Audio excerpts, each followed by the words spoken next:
Duh. Introduction. Definition: bleeding and coagulation disorders refer to conditions that affect the body's ability to form blood clots or stop bleeding effectively.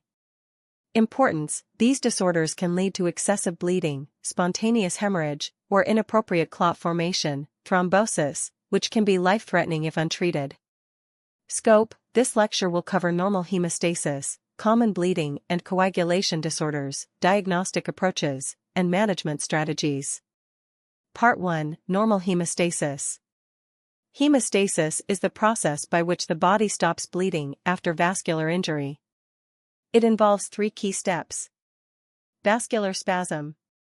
Immediate constriction of blood vessels to reduce blood flow. Mediated by endothelial cells and local reflexes. Platelet plug formation. Platelets adhere to exposed collagen at the site of injury. Activation of platelets leads to shape change, secretion of granules, and aggregation to form a temporary plug. Key molecules: von Willebrand factor, VWF, thromboxane A2, ADP. Coagulation cascade. A series of enzymatic reactions leading to the formation of a fibrin clot. Divided into intrinsic, extrinsic, and common pathways. Intrinsic pathway, triggered by contact activation, e.g., factor 12. Extrinsic pathway, initiated by tissue factor, TF, released from damaged tissues. Common pathway, convergence at factor X activation, leading to thrombin generation and fibrin clot formation. Stabilization of the clot by cross-linking via factor 13. Fibrinolysis. Breakdown of the clot once healing is complete. Mediated by plasmin, which degrades fibrin. Part 2: Types of bleeding and coagulation disorders. A. Bleeding disorders. These are characterized by an inability to form clots properly, leading to prolonged bleeding. Platelet disorders. Thrombocytopenia, low platelet count due to decreased production, e.g., bone marrow suppression, increased destruction, e.g., immune thrombocytopenic purpura, or sequestration, e.g., splenomegaly.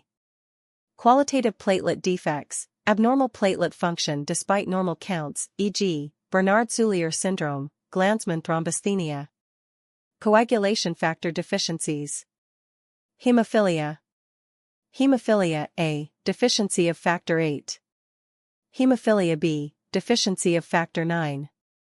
Clinical features: deep tissue bleeding, joint bleeds, hemarthrosis, and prolonged bleeding after trauma or surgery. Von Willebrand disease, VWD.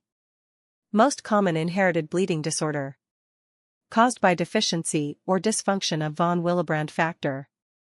Symptoms: mucocutaneous bleeding, e.g., nosebleeds, gum bleeding, menorrhagia. Vitamin K deficiency. Leads to reduced synthesis of factors 2, 7, 9, and X. Causes: malnutrition, malabsorption, or antibiotic use. Liver disease. Impaired synthesis of clotting factors due to liver dysfunction.